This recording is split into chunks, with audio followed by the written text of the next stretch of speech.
I am an artist, and as an artist I use all sorts of materials to create, to be inspired, and just to start working on my process without knowing what the end result is going to be. Actually, that's my favorite part of the process, is to play in such a way that I really don't know where I'm going to end up. I might have a beginning inspiration, but I like it even more when I don't even have the initial inspiration, and that it's the material itself that starts to inspire me. So I'm here in Atelier Molenpot, where I have courses for intuitive creation. So most of the courses have been always about intuitive drawing and intuitive painting, and now I'd like to bring that up a step, because my background really is working with really all materials. I've never been restricted with materials, and I really want to bring that here as well. So I made this fun little video to show you a couple of things. Now, traditionally with sculpting, we've got clay. We've got different kinds of clay.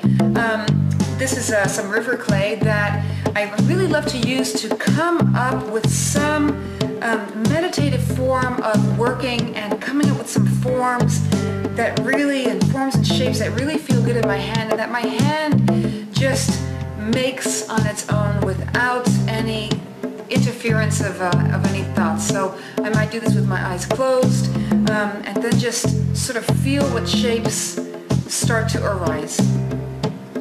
Now, the important thing is to continue to be working in such a way that we're not worried about end results. Now, I've been playing with some other materials as well. So I mean, clay is great, but I like to work a little bit larger, and I like to really get my hands completely involved, and also to merge the three-dimensional work with the two-dimensional painting. Well, traditionally, the two-dimensional work has been painting and drawing, and I really want to combine those two together. So I've been doing that with some great material, wire mesh, and what wire mesh allows me to do is to have a very light structure that I can really play with, I can really mold. It has similarities to clay in that sense, where I can really mold some pieces, although it's very light, and it's also very structural. So when I mold it in a certain way, it's going to stay. And I really like that about this material. I've been playing, especially this summer, with a lot of different materials that I can use and really integrate it here in the studio. So this is one thing that I really love. Now, taking that merge from flat painting and flat drawing, from basically paper to 3D, we've been playing a lot with using crumpled paper and using clay on paper, and really using the crumpled paper, very thin paper that we use for charcoal here in the studio, and mixing that with the acrylic paint and creating a kind of like a mass that we can then build up on our painting. But I'm taking it just another step further, and I've been playing around with layering some sheets of paper together over this wire mesh structure. Now, when I do that, when I have, let's say, a drawing, which you can see that I've created, and I wet it, and I put it with a couple of layers with acrylic in between, or glue in between, and I let it dry on this wire mesh structure, it's going to dry exactly in a shape that intuitively came to me. But I don't have to worry about any of the technicalities of, for instance, with clay, when it dries, it starts to crack. So I don't have to worry about those technicalities. And I can take this off the wire mesh. If you look at the back, there is it's just paper.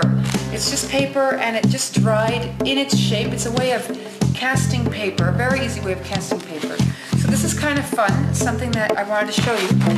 Another thing is that I played with the same wire structure that we have here, and I added paper mache to it. So I added bits of paper, so newspaper.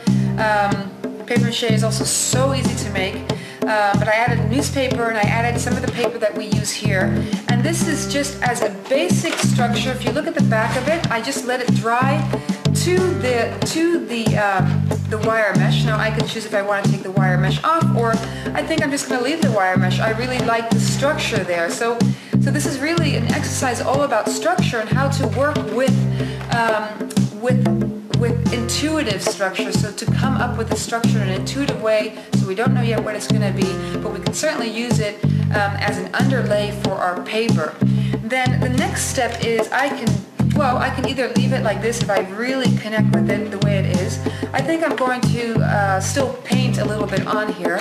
And the interesting thing here is that now that we have this quite a three-dimensional surface, I also get a lot of light and shadow. So that's a whole other element that I can play here, is this shadow that I don't normally get when it's a flat piece of paper. So those are things that I can play with the crevices here, and I can just treat this now like a regular painting, like a regular flat piece of paper, white piece of paper, and just go intuitively nuts with it. Just go and see what it becomes. Now, another thing is there is some other material out there. There's lots of material out there. What's important to me is that it's light. When it dries, we can see pretty much what we're gonna get when it's wet. And although the element of surprise is also quite wonderful, and I have to say that the element of surprise with working with clay on paper and creating those different cracks that we naturally get, that's also amazing. But mind you, this is also something that we can add clay onto such a structure as well. So it's not that we're losing the clay, we're just getting another very light structure that we really can go in any direction with, and the final product becomes also quite light. So this is another material. It's kind of a polymer material that is on a cloth, and basically this works through heat, so it works through a hairdryer or through hot water that I've been playing with here at the studio. And basically here's a small little example that it just basically stays in whatever it is, whatever position we choose to create it. So we can again go very, very sculptural here. Really have a lot of areas, a lot of curves where it really creates hills and valleys. So that's another thing that's kind of fun to play with. And then another thing is that by using this wire mesh, we can go ahead and choose how three-dimensional we would like to make this.